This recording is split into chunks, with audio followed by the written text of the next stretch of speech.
여러 우리 몸속에 혈액이 돌고 있습니다. 지구의 물이라는 것은 지구에 흐르는 혈액과 같은 것입니다. 만약에 이 지구상에 물이 없다면 아마 그곳은 전부 다가 사막이 됐을 것입니다. 죽음의 땅으로 변하고 맙니다. 우리 지구의 3분의 1을 덮고 있는 것이 물입니다. 그 물 가운데 해수면, 특별히 바닷물이 97%가 된다고 합니다. 여러분, 그 중에 육지에 있는 물들, 우리가 마실 수 있는 물을 3%밖에 되지 않는다고 합니다. 요 3% 가운데 빙하가 90%, 여름 남극, 북극에 얼어있는 얼음덩어리가 90%라고 하고 지하수 7%라고 이야기합니다. 우리는 먹을 수 있는 지표수, 위에 있는 하천, 호수들을 3%라고 합니다. 여러분, 얼음을 뺀 물 중에 0.3%에 해당되는 물을 우리가 먹고 쓰고 있는 것입니다. 여러분들이 남극과 북극에 있는 빙하가 다 녹으면 어떻게 될 것인가 시뮬레이션을 통해서 이야기를 하기를 해수면이 약 66m 높아질 것이다. 어떤 분들은 75m까지 이야기를 해주고 있습니다. 사람이 살고 있는 모든 도시들이 다 물에 잠긴다는 것입니다. 여러분, 사람도 우리 몸의 70%가 물이라는 것을 아십니까? 남자들은 약 60%, 체중의 60%가 물이고 여자들은 55%가 물이라고 합니다. 어린아이일수록 80%에 가까운 것이 몸무게의 물입니다. 어렸을 때는 아예 물속에 있습니다. 그것을 우리는 여러분 양수 속에서 태아가 있는 것입니다. 만약에 물이 2%가 부족하면 갈증을 느낀다고 합니다. 여러분, 우리 몸에 5%의 물이 부족하면 혼수 상태가 온다고 합니다. 여러분, 물에 12%가 부족하면 사망한다고 합니다. 물은 생명입니다.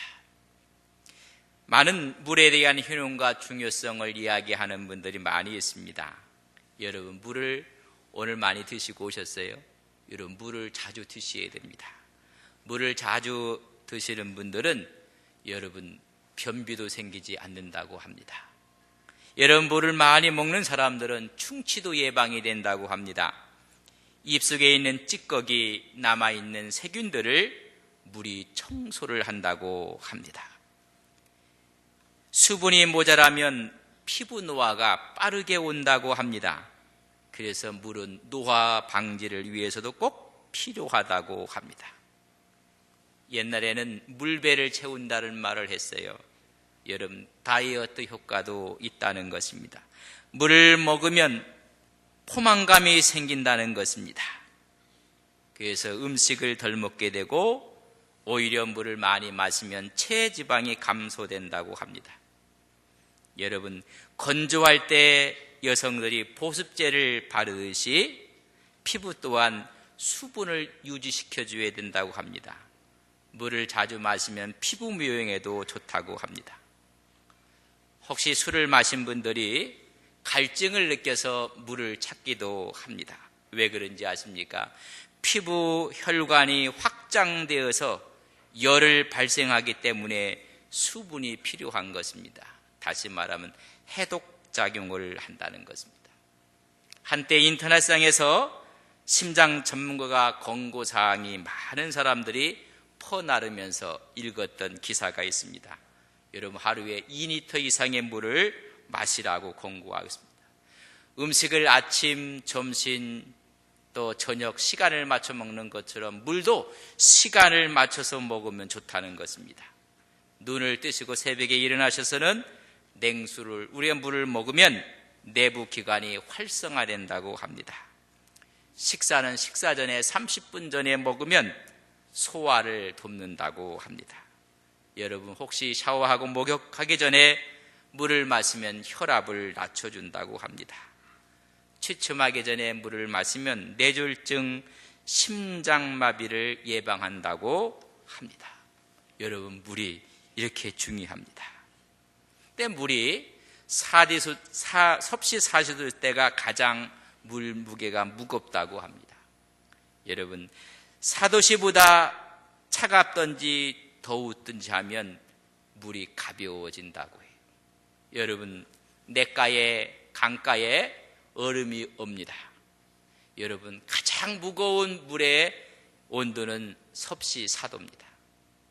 그러나 얼으면 영하로 떨어지기 때문에 더 가벼워져서 얼음이 위로 뜨는 것입니다. 만약에 냇가에 강가에 얼음이 올 때, 여러분, 얼음이 무겁다고 하면 냇가 바닥부터 얼음이 얼게 되면 고기는 다 죽을 것입니다. 여러분, 물이 갖고 있는 아주 특성 중에 하나입니다. 물은 쉽게 뜨거워지지도 않고 쉽게 식지도 않습니다. 비열이라는 게 있습니다. 1g의 물질을 1도 높이는 데 필요한 열량이 있는데 흙, 공기들은 0.23, 0.24밖에 되지 않습니다. 그러나 물의 비열은 1입니다. 지구상의 3분의 1을 덮고 있는 물이 너무나 급작스럽게 끓고 온다면 문제가 심각해집니다. 외부 온도에 그렇게 큰 영향을 받지 않습니다. 우리 몸의 70%가 물인데 쉽게 영향을 받으면 여러분 한 30도, 40도가 돼서 알코올은 여러분 끓습니다. 그럼 여기서 지금 끓어갖고 열받을 분이 한둘이 아니에요. 다 몸에 이상이 생긴다는 것입니다. 100도가 돼야지 끓을 수가 있습니다. 그것을 우리는 비열이라고 합니다. 만약에 이것이 온도가 낮아진다면 조금만 더워도 물에서 수증기가 끌어올려서 지구는 수증기의 혹성이 될 것이다. 만약에 또 적은 온도에서 다 얼어버린다면 지구상에 있는 모든 물은 빙산이 돼서 얼음의 혹성이 될 것이다. 그렇게 이야기를 합니다. 어느 분의 책에 이렇게 물었습니다. 여러분들 한번 대답을 한번 해보시기를 바랍니다. 얼음이 녹으면 무엇이 될까요? 우리 찬양대에서 한번 답을 한번 했으면 좋겠습니다. 얼음이 녹으면 무엇이 될까요? 아주 정상적인 대답을 하셨습니다. 어느 분이 말하기를 얼음이 녹으면 봄이 옵니다. 여러분, 봄이 옵니다. 죽었던 가지가 물이 올라가면 거기에서 싹을 틔웁니다. 여러분, 물줄기가 가는 곳에 새로운 생명이 살아나는 것입니다. 만물의 근원이 물이라고 얘기했던 것처럼 하나님이 천지를 창조하셨을 때 제일 먼저 빛을 창조하시고 가장 중요한 물을 창조해 만드셨습니다. 수천, 수만의 별들 가운데 물이 있는 별은 지구밖에 없습니다. 지구는 물의 혹성이라고 이야기를 합니다. 물이 있는 곳, 강이 있는 곳, 세계의 문명이 발생을 했습니다. 4대 문명의 발생지는 모두가 강을 끼고 있습니다. 인더스, 이집트, 메소포타미아, 황하. 그래서 말합니다. 문명은 물이 베푼 선물입니다. 이집트는 나일강의 선물이라고 이야기를 합니다. 물. 봄을 맞이해서 테마가 있는 설교를 5번에 걸쳐서 하게 될 것입니다. 오늘 첫 번째, 물은 생명입니다. 이 세상에서 물보다 가장 더 부드러운 것은 없습니다. 물보다 더 약한 것도 없습니다.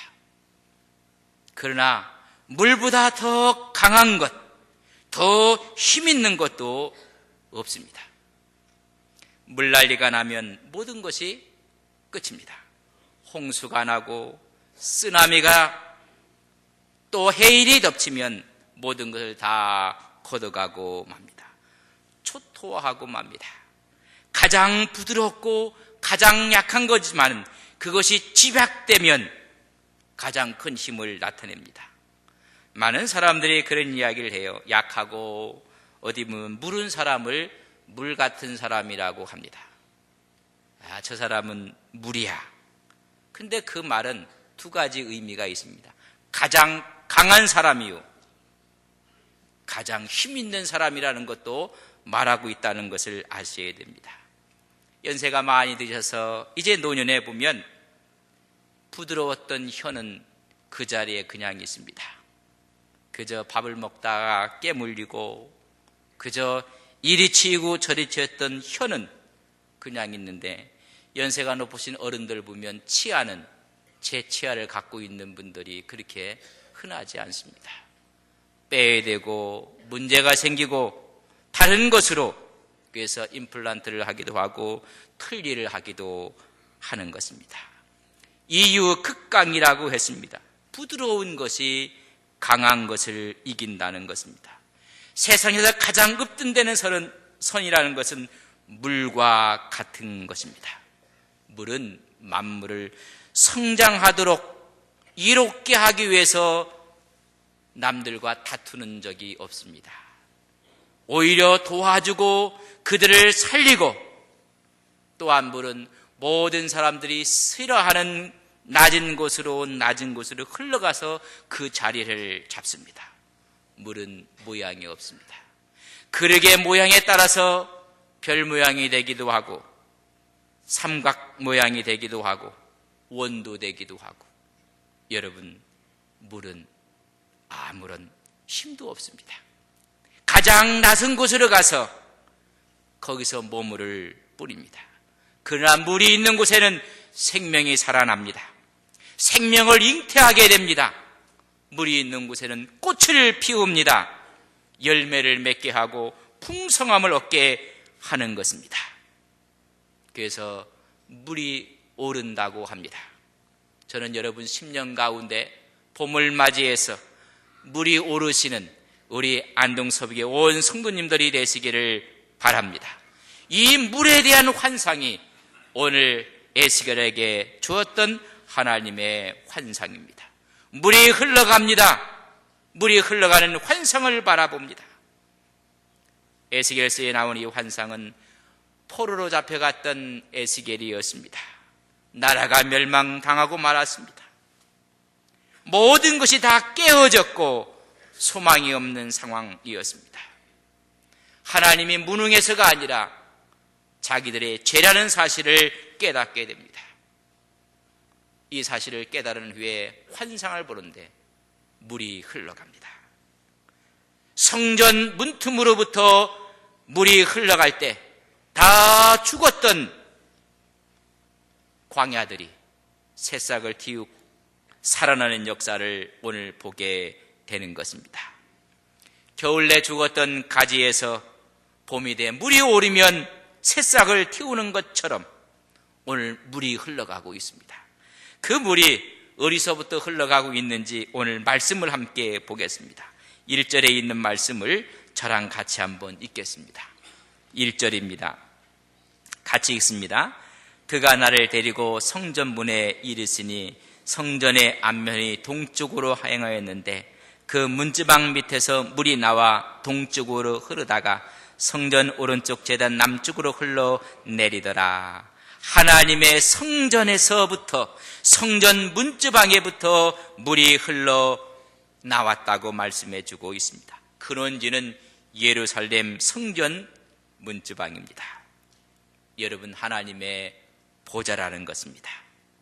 하나님의 성전이 있고 성소가 있고 지성소부터 물이 흘러났습니다. 물의 흐름, 이 흐름에 따라 생명의 역사가 지금 이루어지고 있음을 보여줍니다. 물은 생명수입니다. 성전에서부터 흐릅니다. 우리 주님은 자기가 성전이라고 말씀했습니다. 요한복음 2장 19절부터 21절에 보면 46년 된 성전을 가리켜서 이 성전을 헐라 내가 사흘 만에 일으키리라. 성전된 자기를 가르치는 말씀입니다. 요한복음 7장 37절부터 39절에 읽어보면 성전된 그분께서 말씀하시기를 나를 믿는 자는 그 배에서 생수의 강이 흘러 넘칠 것이니라 말씀해주고 있습니다. 성서는 말합니다. 이 생수의 강이 믿는 자들이 받을 성령이라고 했습니다. 하나님의 성령은 성전으로부터 흘러나는 것입니다. 죽었던 모든 생물들이 살아납니다. 생명의 역사가 나타나는 것입니다. 성전으로부터 하나님의 성령이 흘러간다는 것입니다. 물은 낮은 곳으로 흐릅니다. 성령도 낮은 겸손한 자에게 흘러갑니다. 물의 특성과 성령의 특성이 같습니다. 높은 자, 교만한 자에게 성령이 흐르지 않습니다. 그럴 의미에서 여러분 심령 가운데 은혜의 강물이 흘러 넘치시기를 주님의 이름으로 간절히 바랍니다. 낮은 자의 모습으로, 겸손한 자의 모습으로 하나님 앞에 나갈 때 성전에서부터 성령의 물이 흘러 넘치게 되어 있다는 것입니다. 성전에서 흐르는 물은 하나님의 풍성한 영적인 선물들을 우리에게 주는 것입니다. 생명을 주고 구원을 주며 보혈의 능력을 허락해 주시고 하나님의 은혜를 주며 축복과 주의 사랑을 공급받게 되는 것입니다. 두 번째는 그 물의 깊이를 재보라고 합니다. 3절로 6절에 보면 1천척을 나아가서 물을 깊이를 재보라고 성경은 말씀해주고 있습니다. 물이 발목에 오르더니 물이 무릎에 오르더니 물이 허리에 오르더니 물의 깊이가 자꾸만 깊어집니다. 하나님의 성전에서 흐르는 물이 1천척을 지난 후에 물을 재어봤더니 발목까지 물이 잠기게 되었습니다. 1천척은 한 척을 53cm라고 우리는 합니다. 530m를 나가서 물을 재었더니 발목에 물이 차였습니다. 다시 말합니다. 1천척을 더 나가서 재보라고 했을 때 무릎까지 물이 채워집니다. 1천척을 나가서 또 물을 재어봤더니 허리까지 물이 차게 되었습니다.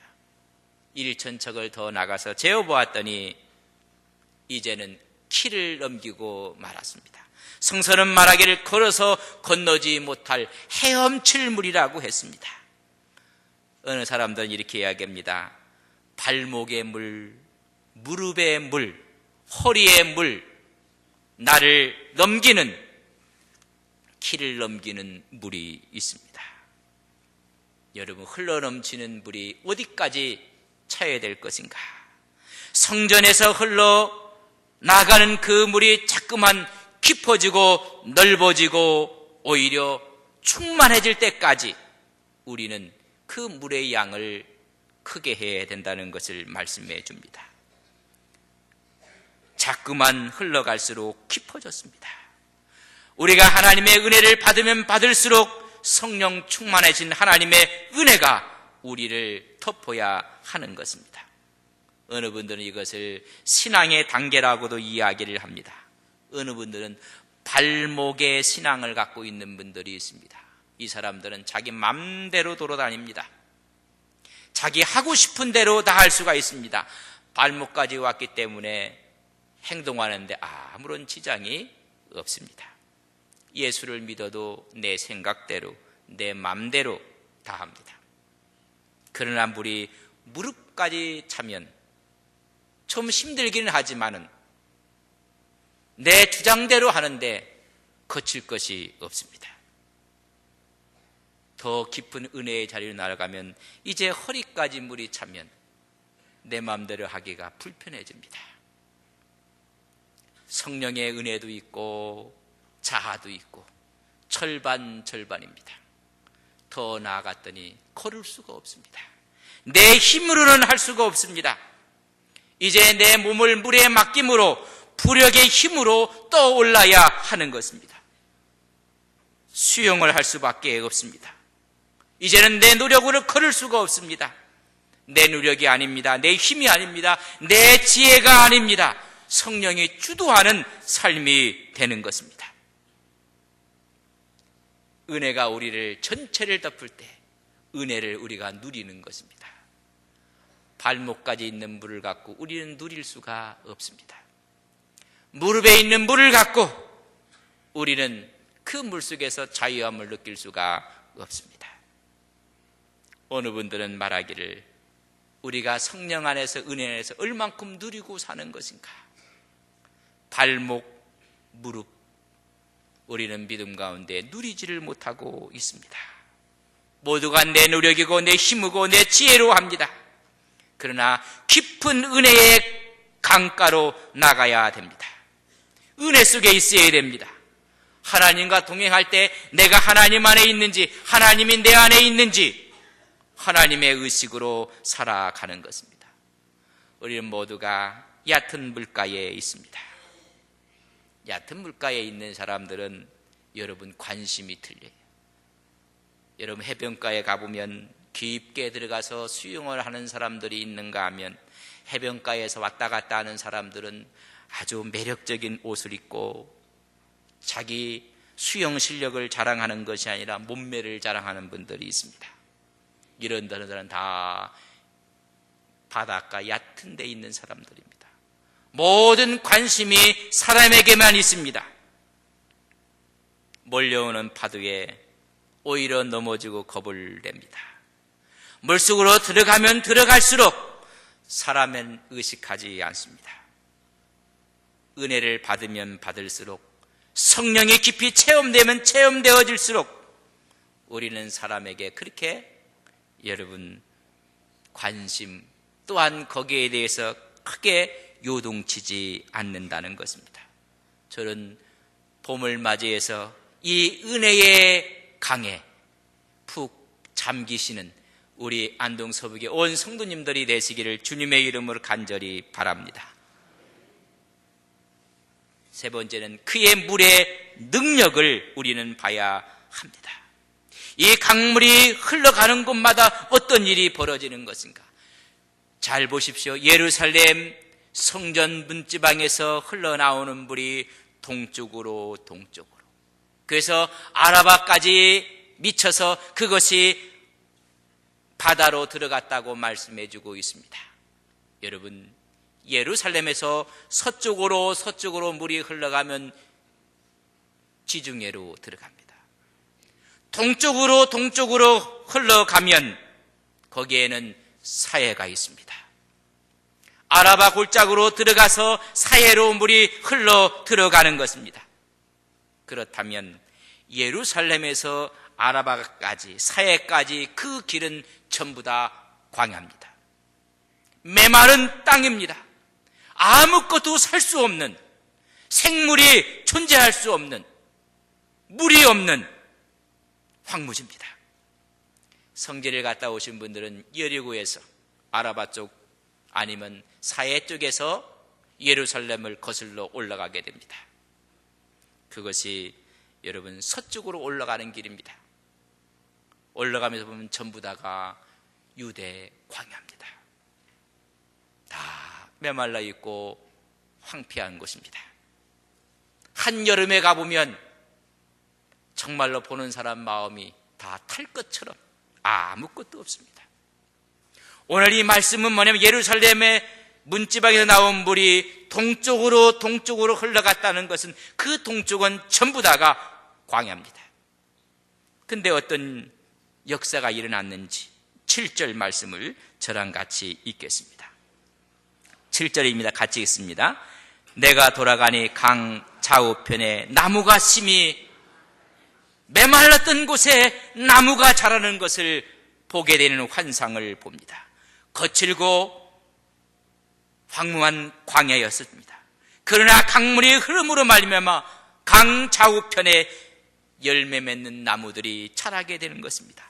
8절에 보면 그것이 바다에 흘러들어가서 그 바닷물이 살아났다고 했습니다. 성전에서 발원된 물이 마침내는 사해로 흘러들어가 그 사해 죽은 물이 살아났다는 것입니다. 거기서 바다는 사해를 가리킵니다. 죽음의 바다입니다. 죽음의 바다에 놀라운 일이 일어났습니다. 성전에서 쏟아나는 강물이 이르는 곳마다 물고기들이 살게 되고 바닷물이 회복되고 소생하는 치유가 일어났다는 것입니다. 성령은 주의 영을 살리는 생명의 영이 되고, 복음은 영혼을 살리는 말씀이 되고, 보혈은 그리스도의 피로써 모든 죄를 사해서 회복하는, 소생과 회복과 치유하는 물이 되었다는 것입니다. 이것을 우리는 라파라고 합니다. 이제 봄을 맞이해서 이 성령의 생명수가 우리의 심령을 새롭게 하고 더 풍성히 하는 하나님의 축복의 역사가 있기를 간절히 바랍니다. 이 물줄기가 흐르는 곳마다 9절에 보면 강물에 이르는 곳마다 번성하였다고 말씀해주고 있습니다. 12절에 보면 각종 실과들이 열렸다고 말씀해주고 있습니다. 물줄기가 이르는 곳마다 놀라운 생명의 역사가 일어났습니다. 번성하고 살아 움직이고 풍부해지고 치유가 되며 나무들은 자라고 나뭇잎은 시들지 않고 먹음직한 실과들이 주렁주렁 맺히게 되었습니다. 여러분, 물줄기가 흘러가니 생명이 나타난 것입니다. 강가에는 어부들이 늘어나서 그물을 치게 되었다고 10절에 말씀해주고 있습니다. 폐허가 된 현장이 생업의 현장으로 바뀌었습니다. 그물을 치게 되고 생업으로 인해서 새롭게 사람들이 모여지는, 여러분, 도시가 형성이 되는 것입니다. 물은 흘러가야 생명이 살아납니다. 그러나 가슴 아픈 이야기가 있습니다. 물이 흘러가지 않는 곳이 있습니다. 물이 들어가지 않는 곳이 있습니다. 은혜의 생명수가 닿지 않는 곳이 있습니다. 그것을 오늘 성경은 짐벌 갯벌이라고 했습니다. 오늘 11절 말씀을 보면 가슴이 아픈 성경의 말씀이 나옵니다. 그 짐벌과 갯벌은 되살아나지 못하고 소금 땅이 될 것입니다. 생명수가 흘러감에도 불구하고 살아나지 못하는 땅이 있다는 것입니다. 그 땅이 짐벌이요 갯벌이라는 것입니다. 이곳은 사해에 물이 한때에 넘쳐서 물덩이가 되고 웅덩이가 되고 못이 되었습니다. 그래서 늪지대가 되었습니다. 그 늪지대가 소상하지 못하고 예전 그대로 남게 될 것이라는 것입니다. 아무 생물도 살지 못한다고 성서는 말씀해 주고 있습니다. 왜 그런지 아십니까? 강 물줄기가 도달하지 못해서 그렇습니다. 물줄기가 거기에 도달하지 못하고 거기에 닿지 못했기 때문에 짐벌과 갯벌은 여전히 죽은 땅입니다. 저주받은 땅이 되고 말았습니다. 여러분, 오늘 수많은 사람들이 주님을 믿고 있고 주님의 생명수 강가에 와 있습니다. 그러나 이 생명수, 이 생명인 성령이 차단되어 있는 사람들이 있습니다. 생명의 물줄기가 들어가야 되는데 생명의 물줄기가 막혀있는 영혼들이 있습니다. 더 이상 흘러갈 수 없는 막혀있는 심령들, 교회에 앉아있지만은 하나님의 복음의 능력이 와닿지 못한 짐벌과 갯벌이 있습니다. 성령의 능력을 우리가 이야기하고 능력 앞에 있으면서도 차단되어 있습니다. 마음속에 거역, 불순종, 교만이 물줄기를 막고 있는 것입니다. 그것이 짐벌과 갯벌입니다. 물은 흘러가야 됩니다. 흘러간 곳에 생명이 살아납니다. 메마른 광야를 옥토로 바꾸고 죽은 메마른 바다를 이제 생명이 살아 움트는 바다로 만들어야 됩니다. 오직 성수로부터 흘러내려온 물로 말미암아 모든 것이 살아나는 것입니다. 물은 생명입니다. 성령의 생명수가 흘러넘치는 봄을 맞이하시는 우리 온 성도님들이 되시기를 주님의 이름으로 간절히 바랍니다. 황무지가 장미꽃같이 피어나게 될 것입니다. 마른 땅에 샘물이 터질 것입니다. 사막에 물이 흘러 넘칠 것입니다. 생명되는 생명수 성령의 은혜가 여러분 심령 가운데 흘러 넘치시기를 주님의 이름으로 간절히 축복합니다.